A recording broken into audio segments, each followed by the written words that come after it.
બેન એ માઇન્ડ ભેગા થયા હોય ને વાત કે જે ગરીબ માણસ છે એને એક ને એક દીકરી છે. સમય જાતા ઘટના એવી ઘટે કે દીકરીનો જ્યાં સંબંધ કરેલો એ લોકો એ વિવાહ પક્ષ આ દીકરીના લગ્ન સમજવા માટે આવે. આ માણસ એને બેસાડે છે, પાણી પાય, ચા પાય, રોટલા ખવડાવે બપોરે, અને પછી પાઘડી ઉતારીને એટલું કીધું, બાપા એક વર્ષ ખમી જાવ ને મારે મારી દીકરીનો થોડોક ડાયજો કરવો છે. હમાવાળા કહે છે કે તમે કયો અમે તમને ટેકો આપીએ કે નહીં, મારા બાપ દીકરીનો રૂપિયો લઉં તો મને ગાયનું લોહી પીધું પ્રમાણે કહેવાય, મારા દીકરીનો પૈસો લેવાય. ઘણા એવા છે પૈસા નથી લેતા, ટેકા તરીકે લઈ લે. ઈ થયું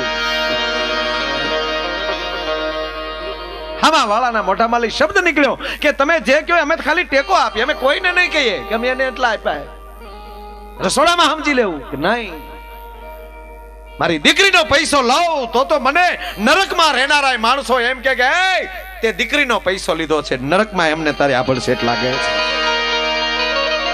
પૈસો લઈ લો પણ એક વર્ષ ખમી જાઓ તો થોડીક તૈયારી કરી લો. હામાં માણસે એટલું કીધું કે 3 વર્ષથી તમે લગ્ન ઠેલવો છો, છોકરા જવાન થયા છે, અને આ વર્ષે તમે લગ્ન નહીં આપો તમે સંબંધ તોડી નાખશો. ફરીવાર માણા રોઈ પડ્યો, બાપા સંબંધ ન તોડતા. ગોર બાપાને બોલાવી ટૂંકમાં દીકરીના લગ્ન લખી દીધા. ગોર બાપાને લગ્ન એમ કહેવાય કે લગ્ન લઈને રવાના થઈ ગયા, પણ આ માણસને નીંદ નથી આવતી કે ઘરમાં રાતી ફૂટી કોડી નથી, રાતી પાય નથી, અને કાલ પ્રસંગ આવીને ઉભો રહી જાય, ઓ મારી દીકરીનો પ્રસંગ કેમ હાચવી. પોતાના ઝૂંપડાની અંદર અડધી રાતને ટાણે ઓલો દીવો હમામાં હલે છે ને, જાણે એને એમ થતું હતું કે હાય હાય દીવો મારી મશ્કરી કરે છે, મારી ગરીબાઈની મશ્કરી કરે છે. હવે હું ક્યાં જાઉં? એ અડધી રાતનો ટાણું થયું, મિત્ર યાદ આવ્યો, ભાઈબંધ પાસે જાઓ. પાછો બારો નીકળ્યો, પાછો ભાઈ આવ્યો અંદર. માગ્યું નથી, માગીશ તો એ રૂપિયાની વાતમાં મારી મિત્રતા તો નહીં તૂટે ને. હવે શું કરું, હવે શું કરું? અંતે નિર્ણય કર્યો, ભલે જે થાવું થાય, એની પાસે ન જાઓ તો બીજે જાઓ ક્યાં? અડધી રાતને ટાળે પોતાના મિત્રની ડેલીએ ટકોરા કર્યા, જાગો છો ભાઈ? હા જાગો છો મારો બાપ. એ આવ કરીને ડેલી ખોલી બેસાડ્યો, પણ સાહેબ માગનાર માણા ઊંચું જોઈ નથી શકતો. આખી આહુડા છે, બોલી એકતો નથી, હોઠ ઉપડે છે પણ પાછા ભીડાઈ જાય છે. એનો મિત્ર દાઢી હાથ લઈ ગયો કે કોઈ દી રાતે આવ્યું નહીં, અત્યારે આવ્યો તો બોલતો કેમ નથી? તકલીફો છે, અને જે તકલીફ હોય ન કે તો તારા મિત્રના સોગંદ છે. આજ મહેમાન આવ્યા હતા ભાઈ, દીકરીના લગ્ન લેવા. શું કર્યું? મેં લગ્ન લખી દીધા. બહુ સારું. બોલ કામ હું છે કે ઘરમાં ફૂટી કોડી નથી. આ ભાઈબંધ ઉપર ભરોસો આવતો હોય તો 50,000 રૂપિયા જોવે છે, મારા શરીરના કોહ રોટલા કરી નાખી, દૂધે ધોઈને પાછા આપી દે.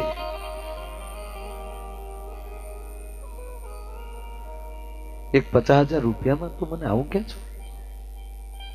માણસે હાથ કર્યો ને ઘરવાળીને, જાગો છો કે? હા જાગો છો. કે ઝટ કરો, 50,000 રૂપિયા લેતા આવો. એ 50,000 રૂપિયા પોતાની પસેડીના શેડે બાંધીને એના મિત્રને દીધા કે લે દોસ,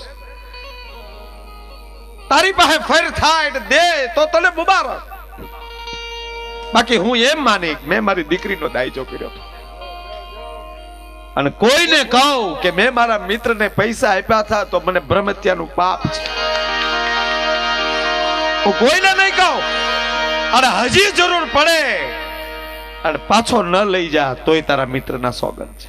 એક 50,000 રૂપિયામાં આવું હાલ હાલ હાલ મારો બાપ 50,000 રૂપિયા લઈને બાપુ માણા હાલતો થયો. ડેલી બંધ થઈ,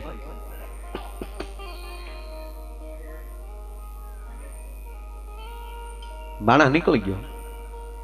આ ડેલી બંધ કરીને પછી હવે ગરધણી બેઠો છે. હવે એનાથી આંખમાં આહુડા રહેતા નથી, આહુડા ઉલાળા મળ્યા નાખવા. આહુડાની શ્રાવણ ભાદરવો બેઠા થયા ભાઈ, ત્યારે એની પત્ની આવે છે. હવે ઈ એને કહે છે કે હવે શું કામ રહો છો, તમે આપી દીધા પૈસા. ચિંતા તો ઈ જ છે ને કે પાછા નહીં આવે કે નહીં નહીં, એ ચિંતા ન હોય મને. કે તો રોવાનું કારણ એટલું રોજ ભેળા રહેતા હતા, મારા મિત્રની પરિસ્થિતિ હું ન ઓળખી શક્યો. અમે રોજ ભેળા રહેતા હતા અને મારા મિત્રની પરિસ્થિતિઓને ઓળખી શક્યો. મારે સામે હાલીને દેવા જોવે એને બદલે મારા ઘરે એને નાનું થવા આવવું પડ્યું. આજ મને એ વાતનું આહુડો છે. આનું નામ વીરડો છે.